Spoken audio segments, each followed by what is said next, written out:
Hello, Hero Collectors here. How's it going, everybody? Hope y'all are doing fantastic. I know I am. Did have a bit of a rough day, kind of up and down day, but what made it so much better is we got Marvel Legends reveals, and we got 2 waves revealed for the end of the year stream. They decided to go out with a bang by showing us all kinds of figures. I've got my notes here, everything to talk about, so let's get into the reveals as I bump the camera. So, first up, they decided to reveal the full Spider-Man retro. It's a half retro, half modern card back wave. Starting off with Frankie Fry, Electro. The recent, I'd say, the last 10-ish years, maybe 11 years, addition to Spider-Man's Rogues Gallery. She is a former girlfriend of Electro who gets his powers through some comic book chicanery. And I think this figure looks excellent. It's based on the Shriek body, so it's pinless, double jointed, with some added bits to it. Amazing electric effects. I think this is a fantastic figure. My only thing is, does this now screw up my whole Spider-Man display? Because that gives us 3 members of the Sinister Syndicate. Do I display her with Electro, or do I pull in White Rabbit and the female Beetle to join Frankie as the Sinister Syndicate? But that would also split up White Rabbit from the rest of the gangsters and the female Beetle from the Superior Foes of Spider-Man. So that's my only problem with this figure, is it's going to create a conundrum for me on how do I display her. So, and I'm not buying 2.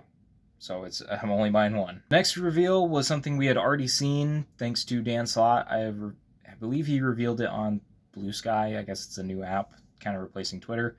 I'm not on it.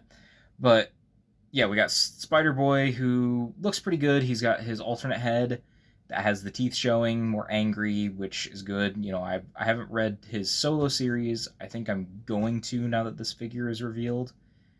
But I know that's an ability he has. They gave him thwip hands, and they kind of justified it and said, oh, we're just doing a reference or an homage to Spider-Man. He'd have thwippers. Spider-Boy doesn't have web shooters yet. So it would have made more sense to give him fists and wall-crawling hands. So I think it's a bit of a misstep. I know why they did thwips, is because I know that this mold is going to be reused for, future. I think they're going to redo Ultimate Peter Parker and Ultimate Miles Morales. So I think that's why they just left in the thwips, because they're going to use it down the line anyway. So it's an updated body, pinless. I don't know if it's just pinless version of the previous Ultimate Spider-Man bodies, but we'll see. We'll find out, do the comparisons when it comes out. Otherwise, I don't really have any other comments. He looks good. I'm just not super into the character of Spider-Boy. He'll be a nice addition to my Spider-Verse collection, but I'm not, over the moon for him. Next up is a character we had teased. It was, his wrist, edition was teased a few months back. It's the Spider-Man from Spider-Man Unlimited. I'm not familiar with this cartoon. I haven't watched it. I've watched some of the 90s cartoon, the animated Spider-Man 90s show, but I have not watched this one. So I really have no reference for it. The only thing I might do is just display it with the rest of my Spider-Verse stuff or my animated kind of Spider-Man stuff. So I'm probably going to wind up getting him. Actually, I'm definitely going to wind up getting him. It's just not one I'm super attached to, so I'm not going to order him right away or get him right away. So he looks good. I have no serious issues with the figure itself. It's got all new sculpting, because the raised bits on the suit is actually new sculpt. So I think that's really cool. And then I guess the colors do kind of work. For me, when you put up a screenshot from the show compared to this figure, it looks off because there's no black shading. So maybe this is the first release, and then later on they'll do one with cell shading or something in a VHS pack. But we'll see. I think this is a fine release. It's not one I'm over the moon for, but I think it's still a cool release to get, and I have a place for it. Next up is 90s Kane. Now, I didn't grow up in the 90s. I didn't read Spider-Man comics in the 90s. My Kane is the Scarlet Spider we already have. The red and the black suit with the Assassin's Creed knives. That's my Kane, but I get this version of Kane. And it's one that I will most likely get because I know he's a Spider-Man villain, and it does have a place. Of all the Spider-Man villains that I'm willing to give a spot for, this 90s Kane is one I'm okay with buying. He does look really good. I am not sure if the base body is anything we've seen before, but I know a lot of it's like brand new sculpt. Like, I don't know if they worked off of a body they already had and then just put new sculpt on it, or if it's all brand new 100%. But it's a nice buff body with all of Ray's little veins and webbing. I don't know what you'd call it. So again, I don't have a lot of attachment, but I still think it's a cool figure, and one that'll go right down there in my Spider-Man villain shelf. Next up is one a lot of people have been wanting, myself included. It's a new Chameleon figure. Now, the look of this figure is based off of the 90s animated cartoon, but that cartoon, he used a belt to change his appearance, and the figure includes a squished J. Jonah Jameson mask. They're kind of playing both sides. And while I'm not a huge fan of the animated series, I think it's still a good costume to display with the rest of your figures. And that's what I intend to do, because I think Chameleon's one of the last ones that I need in terms of like major Spider-Man villains, ones that are like super popular. So not having him has been like a huge missing spot in that collection. So I think I'm definitely going to get him. Maybe try some head swaps. I might put him on a suited body, but I'm still okay with the costume he has. It's just I don't have an attachment to that look. I would have been happy with a comic look or this look, and if I don't care for this look in hand, I can always just try a suited body. So, they're like the new suited body that is pinless and can actually stand. I mean, not the old one. But yeah, if you like the animated stuff, I think this is right up your alley. For me, it's just not, but I'm still going to take it. Then last up in this wave is a brand new Agent Venom. Oh yeah, this is my favorite in the wave, not even going to hide it. I am so happy to see this, even though it's a character I already have for the collection. That figure I have had for a while. I can't remember how long ago I got it, but it was in dire need of an upgrade. I've been thinking about doing a video where I talk about Marvel Legends that need upgraded the most, and he was definitely going to be on that list. So to see this figure up on an upgraded body of like, I think he's 100% brand new, is excellent, and I'm so happy for that.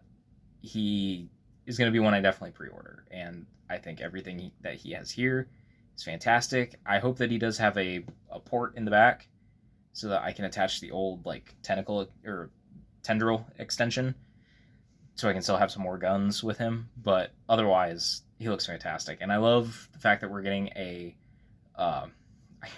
Flash Thompson head. I almost wanted to say Flash Gordon, but getting the Flash Thompson head is excellent. I did actually reread the Venom run that he is in, so I'm all kinds of hyped up for a new version of this character. So yeah, that's that full Spider-Man retro carded wave. I'm going to get all these figures, but I'm only pre-ordering 2, and that's Chameleon, because I know he'll sell out if I don't pre-order him, and then Agent Venom, because I want him the most. Electro and Kane are ones that if I have a little bit extra spending money, and they come out on like store shelves or at like BBTS around the same time as other stuff, I might just put in the order for them. Then Spider-Boy and Spider-Man Unlimited will be ones I'm just going to kind of sit and wait, see if maybe they hit a sale or something, but I'm still going to get them. Moving on, they talked about some exclusives or like solo releases, just stuff not associated with a wave. First up is retro-carded Professor X, who was a Target exclusive, I believe. He looks good. He's on the Hank Pym jacket kind of body. We all saw this coming. And he looks good. He's got a brand new Cerebro helmet. I might actually put that helmet on my Emma Frost in my X-Men collection. Not the one that's here, but the one that's in my actual X-Men shelf. Just to give her a little bit something else to spice up the figure. Otherwise, I don't know if I'm going to pre-order him. I might try to. Target pre-orders have been so off lately, and it's because it's X-Men, it might be a bit harder to get a hold of. I don't know. We'll see how that goes.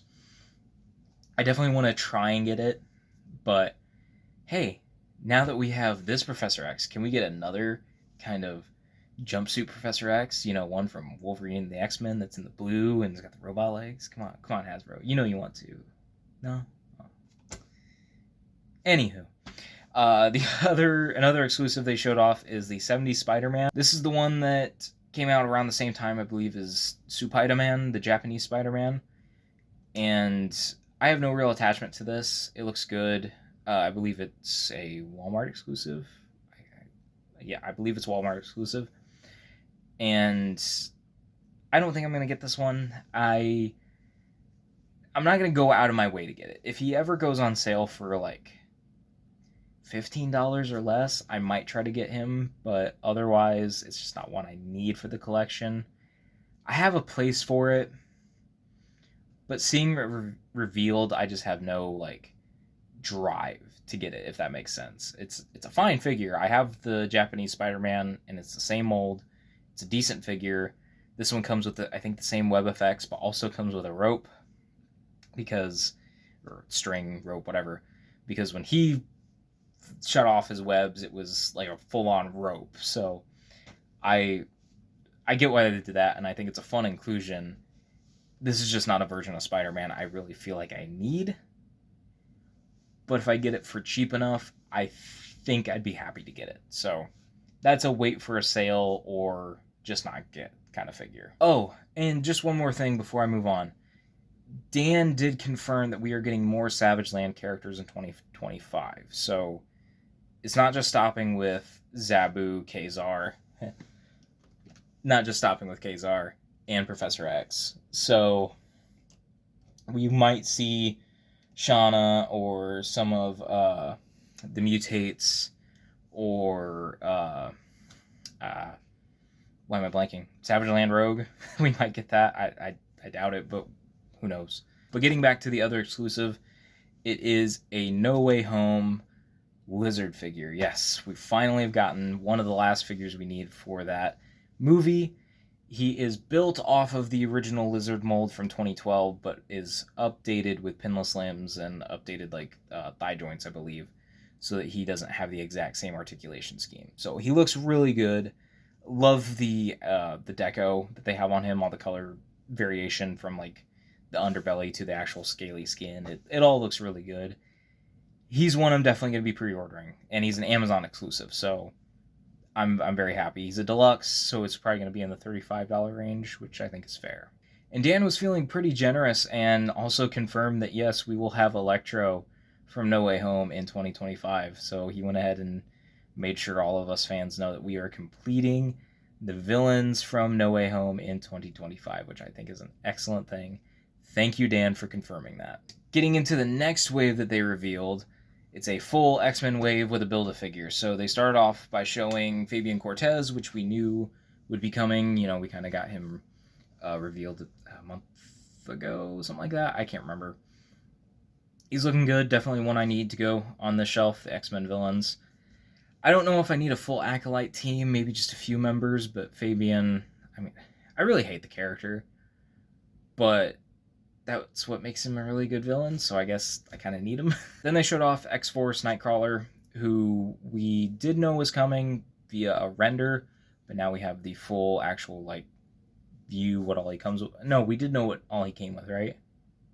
I think they showed the hands and the sword, but now we've seen him in his full actual figure glory, and it's just a reuse, but it's reuse that works. It's the Uncanny X-Force Nightcrawler, and I think it's perfect. You know, it maybe could have come with more swords, but even then, I'm happy with the offering that they have. It's going to go with the rest of my Uncanny X-Force and help to complete that team. Then we were shown AOA Gambit, which I believe was actually shown the day before, like the Electro figure. And he's looking pretty good. I don't really have a whole lot to say about this figure, actually. I have an AOA collection, and that's where he'll go, and that's about all I have to say on it. I'm going to talk a little bit more about AOA in a minute, but I think the Gambit's fine. I have no serious complaints or issues, things that really stand out to me, so it's one I'll pick up, and I think it's a decent figure. And then they showed off the Husk figure to go with the rest of our Generation X stuff that we have so far. So now we have 3 members of that team. It's Husk, Chamber, and Monet.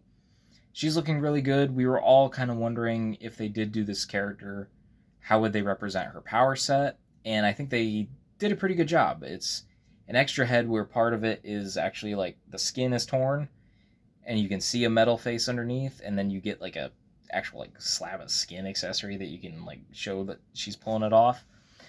And I think it really works. My only wish is that she came with some alternate hands that were in the same metal like tone as the face. So when I get this figure in hand, I think what I'm going to do is give her a set of Joe Costa's hands and do a couple photos with that. Otherwise, I think it's still a good figure. Apparently, some of the upper torso is new sculpt. I have no real thing to say about that. Some people do. I don't care.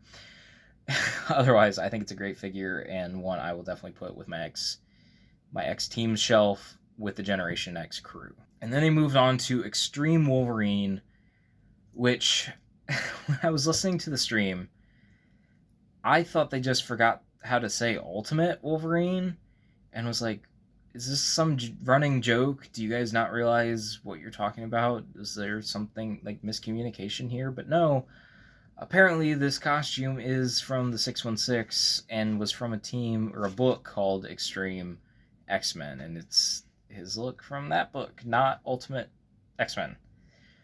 But you could really fudge it. Like, I haven't sat down and like picked out all the nitty-gritty details, but to me the only differences look like the belt, which this one is just like a clasp, and the Ultimate X-Men is the X, like the actual X-Men symbol. And then the stripes on the shoulders, on the Ultimate version, there's like an extra stripe. So if you are okay with those little tiny details being off, you can still fudge this into an Ultimates display, or like Ultimate X-Men. And I think that's what I'm going to do. It did kind of bum me out that it was Extreme X-Men, because I don't see that book really thrown out a lot as, oh, this is a great era X-Men, or ooh, I want figures from this era. I would have just preferred them do Ultimate Wolverine and just called it done. But still good. It's got the claws I like. It's got the head I don't care for. But otherwise, I'll still get it eventually. It's just not my favorite look now. Next up, they showed off X Factor Cyclops. This is the yellow and blue costume. And it looks pretty good. It's on the Vulcan body, which has been a good base for Cyclops recently, and I have no real complaints there. What I do really love is the new optic blast effect. They added in like a spray, so like if he was hitting somebody, it'd be going like off to the sides. Or you can remove that and still have a nice solid beam. So I really appreciate that they are giving us new effects. Like him and Electro getting those effects. I'm really enjoying what they're doing with character effects. Keep it up. Let's get some more new stuff that works for characters. But that's all I really have to say on this Cyclops. It's not a look that I was really, really asking for. Like, I'd prefer to get the, what would it be? What would you call that? It's like his second costume. Like, it's his blue and yellow boots. It's his blue undersuit, yellow boots, yellow trunks, yellow gloves suit. He had it during the Phoenix Saga. So that I don't know what you would call that costume, but I really want that look. That's like my new most wanted in terms of like X-Men as a whole. So to get that one eventually on an updated body would be great. But I'm still happy with this one. I'll eventually, as long as they keep making these costumes, I'll have an X Factor display with the classic team. Then last of the actual like figures of the wave, not the Build-A-Figure, is Marrow. And this is Marrow in the costume I was hoping that she would be in. I have no serious connection to Marrow aside from the Wolverine and X-Men animated show. And in that, she's actually friends with a damaged Sentinel. So when I get her, I'm probably going to display, you can't see the Sentinel, but display her for a few pictures with a damaged Sentinel that I either have from the HasLab or from the upcoming X-Men 97 Sentinels. So I think she looks really good. I really like her weapons and all the new sculpting on the bones. Dan and Ryan were talking about how this could be, more Marvel versus Capcom stuff, but I have no real attachment to that. She's just going to go, I think, with my X-Men. I'm going to stick her with my X-Men. I don't know where she actually goes or winds up in a lot of the books, but I think that's where I want her for now. But yeah, then if you buy all those figures, you get a 616 Nemesis. I guess his real name is Genocide, but we're just going to call him Nemesis. And this looks like a great figure. I have no real attachment to this look, but it looks like just a really well sculpted, really well painted figure. It looks like a blast. This is the one that Dwight has been teasing is his favorite, like new favorite Build-A-Figure, and he even said like top 10 figure he's ever made of all time. So I think that's really awesome that he enjoys this so much. I do think that they're giving us this look now to prove that, hey, we can do a Nemesis figure, and then later on we'll get a proper AOA Nemesis, which is the one I'm wanting. And if I had to guess, I want it to be in like a multi-pack, like throw in a Havoc and I'm trying to maybe in Mr. Sinister and make it, fill out more AOA like they did with Gambit and just help complete some more of that era. But this figure as it is, I think is great. I plan to finish the wave. I'm going to get all the figures in this wave and build him. Where he'll go is probably this shelf right here, since he is a 616 villain. It's just a matter of room as of right now, so I don't know if I will put him directly on that shelf, but it's one I will definitely complete and own for my collection. Pick a favorite from this wave, I would have to go with Marrow. It's just a character that I've been wanting. Not one of my highly wanted X-Men characters, but one that I have been wanting for a bit just because of that animated show and my slight connection to her. So she's the one I'm most excited for out of this wave. And then they showed off some teases to kind of, end the stream, leave us guessing. One's a staff with a bird on it. The other's a web effect. The other's some kind of projectile effect. The staff is obviously Adam Warlock's staff. So that is awesome. Can't wait to have that. I've been wanting a new one as a classic version to go with my Infinity Watch that I'll eventually build up. And I have the modern one to go with my Guardians. So I have a purpose for both Adam Warlocks. The web effect could be really anything. I was chatting to some of the people in Dan Who's Legends and Liquor group chat, and we kind of guessed at a Capcom Spider-Man web effect, because I guess he does have a move that uses a web effect like that. That's my guess. And the last tease, I'm assuming it's a projectile from Archangel's wings, like it's his quills being fired off. And that one I think I'm the most excited for, because I love this figure. I love this Archangel, but I hope the new one is X-Force Archangel, so he's in the black and the silver, because I don't have that look. But if it is this one updated, I'll still take it. I'll have a place for this figure, and I'll have a place for the new one. So I'd be happy either way. I just hope it is an Archangel. So yes, that was everything that they revealed. My top 3 picks. Number 3, I'd have to give it to Marrow. Number 2, the Deluxe Lizard, because I want to complete that MCU kind of Sinister 5 grouping. And it just looks like a cool figure. And then my number 1 is Agent Venom. It's a figure that needed an upgrade, and this upgrade looks amazing. So I'm very happy with that. I think that's everything I needed to talk about. I went through all my notes. But yeah, let me know what you guys think down in the comments below. I will try to have this video out as quick as possible. So share your thoughts while all the excitement is right there on top, ready to just explode out and chat about. So make sure you do that down in the comments. Make sure you like the video. Make sure you are subscribed. And I will talk to you all in another video, another post, another time.